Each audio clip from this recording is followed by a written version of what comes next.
We're here this morning talking with Mr. Michael Wise Herbert, also known in NEVIS as the Bush Doctor. Mr. Herbert, good morning. Good morning, Mr. Thatcher, and welcome to the breadbasket of NEVIS, Garden Village. Okay, thank you. This morning we want to speak specifically about the prickly pear. Some people call it cactus. Sweet pickle. Sweet pickle, yes. I know it has ratchet as a child growing up. Yeah. Most of my knowledge came from my mother and the older persons in the village, because my village Rollins produce a lot of bush doctors. So from very young I go around a lot of the older persons and get a little bit of experience and quiz them out about the different plants and their uses. Okay. But I see you have this one here in your pot, right? So it can be grown in a pot, or it can also be grown on an open field. But where is the main location where you get this prickly pear? Well, I should tell you the main location. The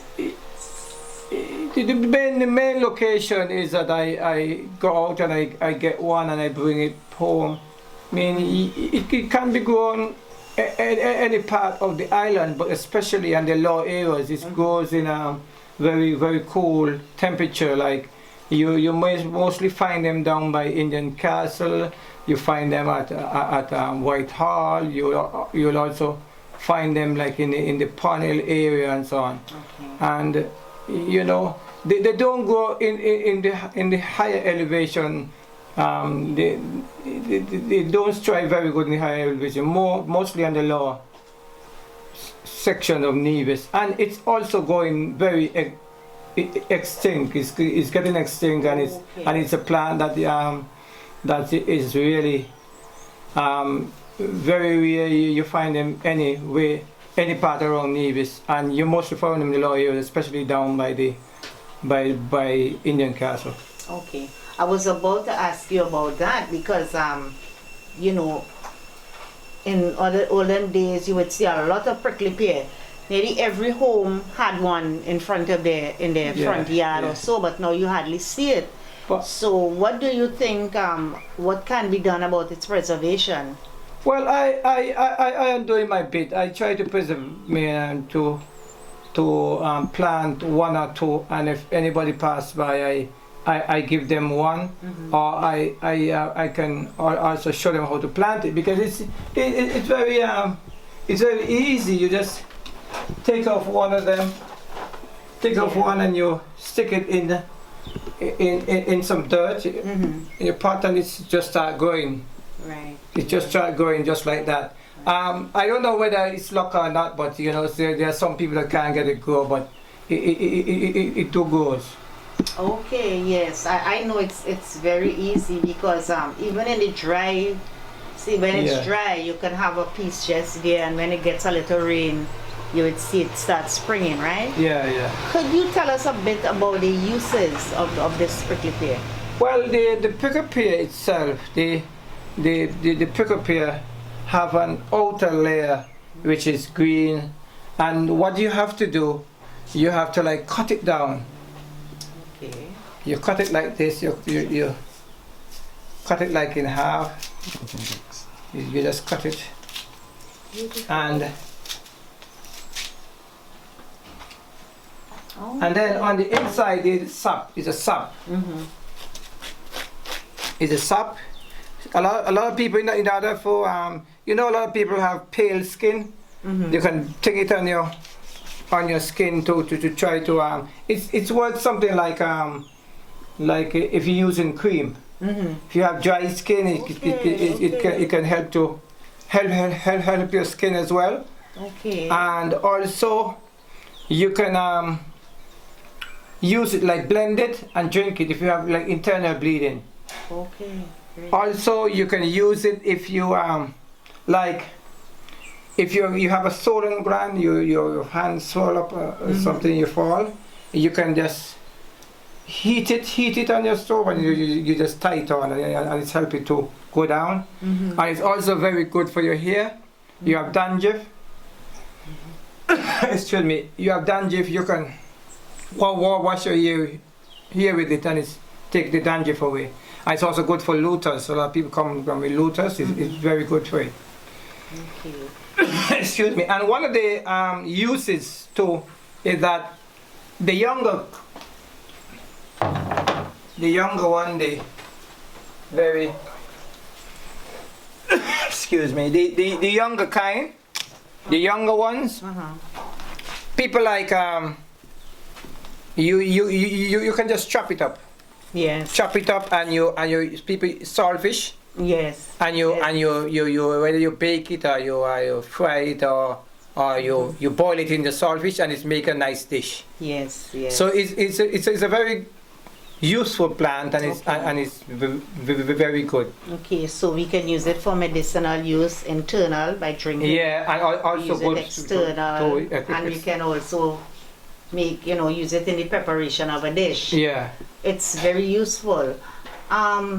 Mr. Herbert, how do you see yourself as, we know you in NEVIS as the bush doctor, anything we know we go into wise. Yeah. How do you plan to pass this knowledge on, especially to the younger generation? Because you said you learned from your mom and the older generation. How do you plan to pass this knowledge on to the younger generation coming up? What happens, I have one of my niece that is very interested in it, so I try to pass it on to her. I normally go into the primary schools and do a session with the kids. I take about 40-something different plants and show them all about the uses and so on. And anybody come to me, ask me anything, I'm willing to share whatever information I have to them. And I also show them how to make the tea as well, because the very tea is important. The people coming down a lot of cough, a lot of flus, a lot of people get prostate cancer, they have high blood pressure, they have the menopause, the ladies are seeing their monthly, their cycle, their plants that you can use for it. So I try and give as much of my knowledge as possible, as much as I can to help this situation, because it's been passed on to me and I just wanted to pass it on to the generation. Okay. I'm going to ask you a very ticklish question here. Do you find that the younger generation are very receptive, I should say, of having the knowledge of our herbal plants, our herbs, and things like the prickly pear? I may tell you that I'm now up in age now. I may go and make me 55, and for my about 3, 4, 5 years I'm using herbal remedies. 30, 40 years ago, people were more receptive about it. As you go through the generations, everybody just want to use the pill, go to the drugstore, get pills. But I find the past 5 years, a lot of people is getting back into the herbal medicine, especially since this corona comes around. A lot of people come in and getting the different plants, and they're using their bushes.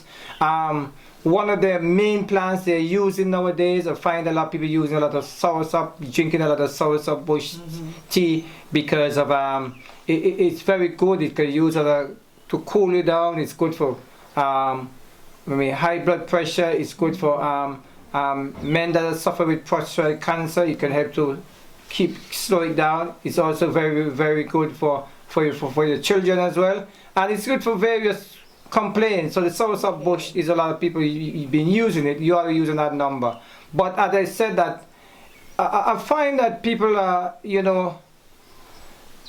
trying to get back into it, because remember it was the way of life of our people, using the herbal remedies, and people are they're not fully back there, but they're trying to get back to it. But with some more education and some more research and so on, I think that in the next 5-10 years, at least 55% of Nevisians will be using their bush herbal remedies. And there are a lot of roots you can use. So you got cacanda root, you have Bravande, you have all kind of, you have bosbaku root, you have the trumpet bush, you have the very soursop leaf, papaya leaf, you have breadfruit leaf. You have things like you know, the bee bush, which you call coralito, the washoman, the ramgot bush, and there's a number of leaf, the vervine and so on that you can use to help to, yeah? Okay. All right, Mr. Herbert. So, you know, your knowledge of this and with this interview, we hope that, you know, when we put this out there, we would get a lot of folks coming, calling and asking to know more about it. And we can see a rise once more into our indigenous herbal remedies. I want to thank you very much for your time and for your demonstration, and you know, just continue what you're doing to keep traditional medicine alive. Thank you very much. Okay. Okay. Enjoy the rest of your day. Yes, you too.